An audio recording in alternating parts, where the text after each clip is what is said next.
In today's lesson, we're going to be taking a look at Filmora's timeline. Now, everything that happens to your videos from start to finish take place in the timeline. And we're going to learn how to work with the timeline and make our editing experience better. By the end of this lesson, you're going to know how to work with the timeline, learn the proper shortcuts, and finally keep your timeline organized for heavier projects. Now, we already learned some things about the timeline. We know how to split, trim, copy, and paste, but there is still a lot more to the timeline than what we learned. So let's review what we learned. This right here is a timeline, this large box right here. On the left, we have the tracks, which we have two parts of tracks. We have video tracks and audio tracks. Video tracks contain your videos, your elements, your titles. Audio tracks contain your music, your soundtrack, and any other audio. So basically anything that's visible with the eye goes in the video track, and anything that's not visible goes in the audio track. Let's go ahead and import something. Just drag this to my timeline. Match it to media. I'm going to keep project setting. You can also add to your timeline by hitting this button. And there we go. It came all the way to video track 3. Now your video tracks are labeled by numbers. So we have video track 1, 2, 3, 4, and it just goes on until the end of your video tracks. For audio, you can just select that audio and drag it to your timeline, but this time it will go on the audio track because music is not something that we see. So let's take a look at what we have over here. As we said, these are the labels of your tracks, but next to it we have some icons. We have this volume icon, which means that I can mute this audio track by clicking this. And above it for video, we have an eyeball, which means that if it's as it is, I can see my video, but if I click on it, it will be invisible. Let's say I have a title. I'm going to put it right here. Below it, I will put an element. Let's put this heart element. Now, if I go over here, I'm seeing this title, and I want to edit this element first. So that's when the eyeball comes in handy. I can turn off the visibility for this video track, and that way I'm able to just customize this element. But doing this will not delete my element. It's still there. If I bring this back, turn it back on, you can see that it's still there. So I did not delete it. I just turned off the visibility, so I can just customize my element underneath. And for audio, you can do the same. So this is without the button turned on. And now if I turn this on, play this back, there is no audio because I have removed the audio from this audio track. And then finally, we have the lock icon. The lock allows me to keep something in place, prevents me from putting random things on it, for example. So we have this video track right here. I can move this freely and move it around my timeline. But if I lock this track, I cannot move this anymore. And I cannot put anything in that video. So if I grab an effect, you can see that it's not going on this track, but on the ones below or above it. But if I unlock this, drag this over here, I can put it on this video. So by locking your video tracks, you can prevent them from being moved around or prevent yourself from putting an effect on it by accident. We have the same option for audio. So if I don't lock this, I can move this around on different audio tracks. Keep in mind that audio tracks are always below video tracks. And if you want to make extra ones, you would have to go underneath. And just by dragging this down, I made another audio track. So now I have 3 instead of 1.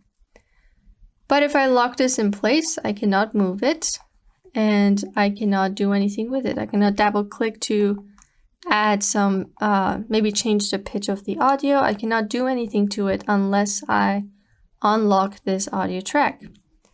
Then I can just double click and make some changes. All right, and let's say you made extra tracks like we made right here. I have some tracks that are empty and I just have no need for them. You can easily delete tracks one by one by selecting them and then hitting the trash icon. Like so, number 9 is gone. Let's select number 8, trash icon, 7, and I can just delete as I go. If I want to add an audio or video track, I can, just select that thing and just bring it up where there is no tracks.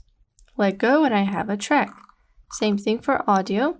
Select it, bring it down where there isn't a track, and you can make a new track. So instead of 3, we have 4. Another way is to head over to this plus icon right here. Add video, which means you're going to add a video track. Add audio, which means that you're going to add an audio track. 1 audio track, 1 video track. We have an option for delete empty tracks. So as you can see, I only have 4 elements, but I have a lot of empty tracks. Instead of selecting and deleting them individually, I can just head over here, delete empty tracks. So now I have enough tracks for my elements. I do not have any extra tracks, which keeps my work organized. Let's come back here. We have adjust track height. Let's select track number 3. There we go. You can see how big this is. Let's select the second one, make it small. There we go. It's pretty small. And this is medium. So if I were to just go back to this one, I can just select this track, head over to this, make it normal. It will be the same size as everything else. So if something is really important, maybe you can change the track height to prioritize it. And the things that aren't as important, you can make them small. Let's go over here. You can delete a selected track. So right now we selected number 3. I can delete it like so, or hit this icon. And now there's something else over here, which is called Track Manager. So when you're working with small projects, having that many tracks is not really necessary. Let's say you need more than 15 tracks for your important project. Making them one by one can be very tiresome. So there's a thing called Track Manager for those situations.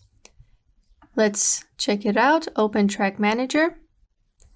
And now we're getting this window. So you can say how much you want to add. Right now we have 3 video tracks, so I can choose how much more I want. Let's write 15.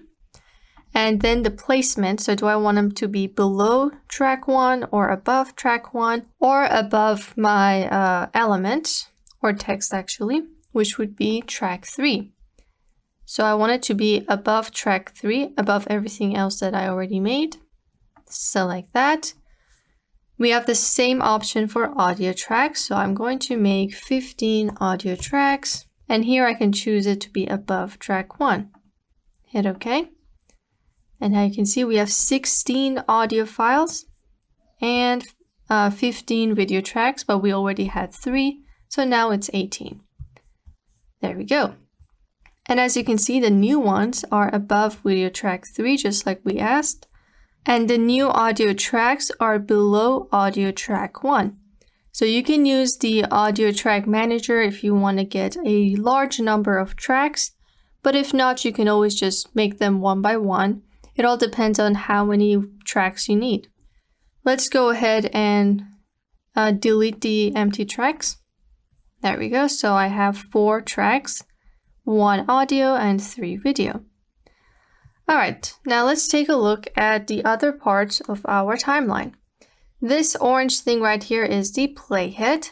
Wherever it lands on is where you're going to play the video.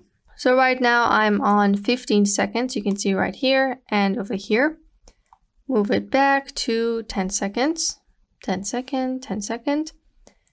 And as we learned, if I want to add something with from my media tab, it will add right after this playhead. So on the right side of my playhead, let's go to stock media and just add this, hit this plus icon, and it will be placed on the right side of my playhead.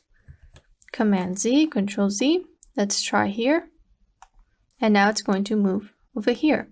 So wherever you place this, you will make the new media go to the right side of this. Let's delete this. And in the previous lesson, we learned how to replace media. Let's just revise that. You can replace media by holding down Command Option on Mac or Control Shift Alt on Windows.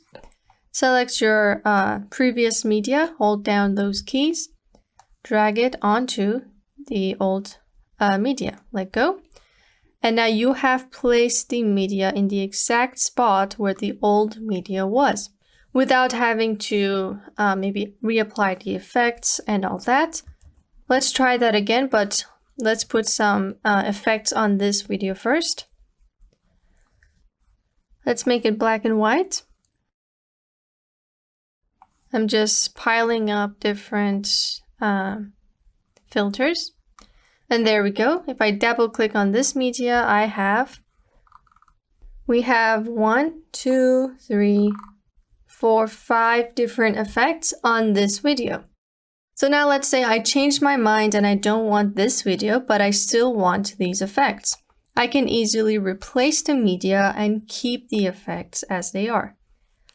Again, hold down Command and Option at the same time if you are on Mac. But if you're on Windows, hold down Control, Alt, and Shift at the same time. Select your old video, hold down the keys, and drag the new video right on top. Let go, and my new video has all those effects. So let's double click, and there we go. We indeed have 1, 2, 3, 4, 5. Let's hit OK. We also learned about ripple in the previous lessons. And you can use ripple to make your editing experience smoother. We learned that ripple gets rid of the extra space between clips when you trim and split your videos. Let's move this guy right here. I'm going to place a new video right here that is short enough to fit. It's a bit too long.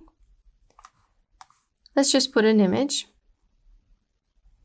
I'm going to put one right here. Just make it as long as until it reaches this area. Now right here we have the ripple option. If I turn this off, this is off, this is on. If I turn this off and I go to this image and maybe change the duration, instead of 12 seconds, let's go for 5. Hit OK.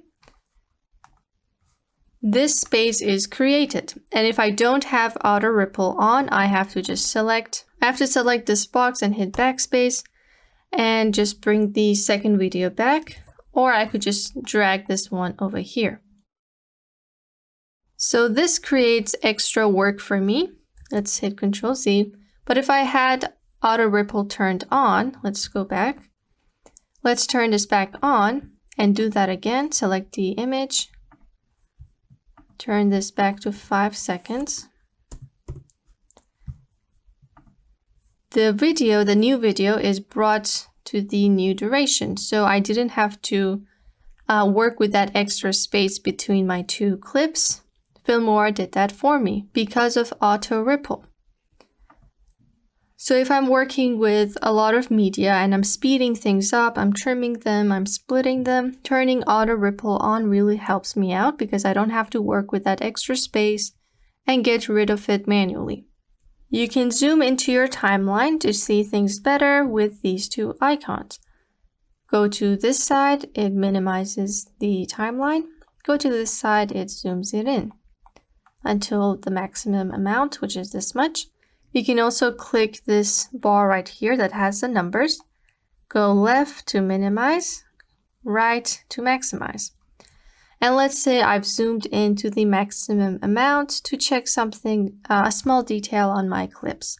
If I want to bring it back, instead of hitting this until I have the right the right amount of zoom, I can just click a button, this button right here, and it will bring it back in a way that I'm seeing everything to its full length. Now, because our audio is this long, we're getting all of this space.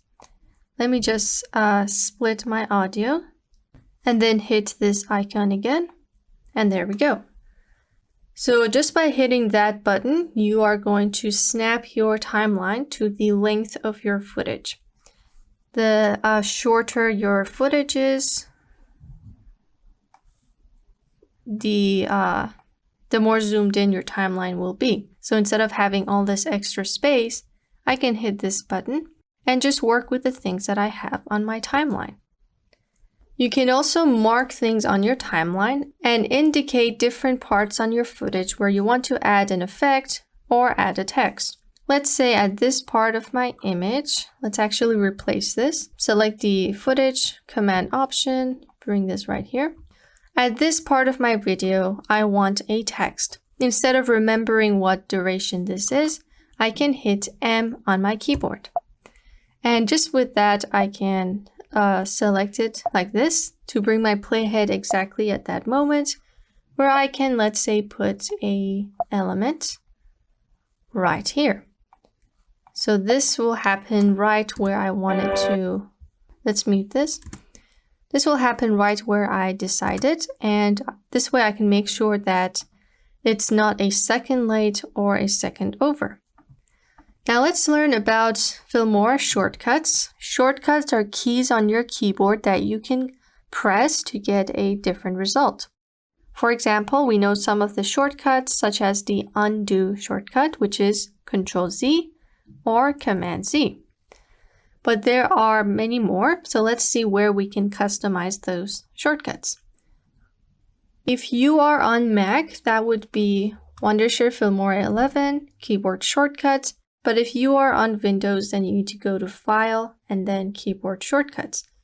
Select that to get the Keyboard Shortcuts window, where you can change the shortcuts to your preference. So we have File, where you get to maybe open a project, save it, archive, and all that. We have Edit, where you get to change the shortcut of your of things that are related to editing, such as undo, copy, paste, copy effect, and all that. We have tools right here, view, and other things. So to change these shortcuts, I can select this box right here, and instead of typing it, you just select that key that you want to be the new shortcut. So I'm going to hold down Shift B for this at the same time, and I got Shift B. Click away, and now this is my new shortcut. If I wanted to go back to the original shortcut, I can just hit this, but I'm happy with this. And once you want to put it into effect, you can hit OK. Now let's try it out. On this title, I'm going to hold down Shift B, and there we go. I have splitted this element. So it's important to know your shortcuts, and working with shortcuts can speed up your editing process, so I highly recommend going to the shortcut window to customize the keys that you would use for those effects. And that's how you can use Filmora's timeline to make your editing more organized and more efficient. Let's move on to the next lesson, where we will learn about the preferences that you can put to get a smoother editing experience.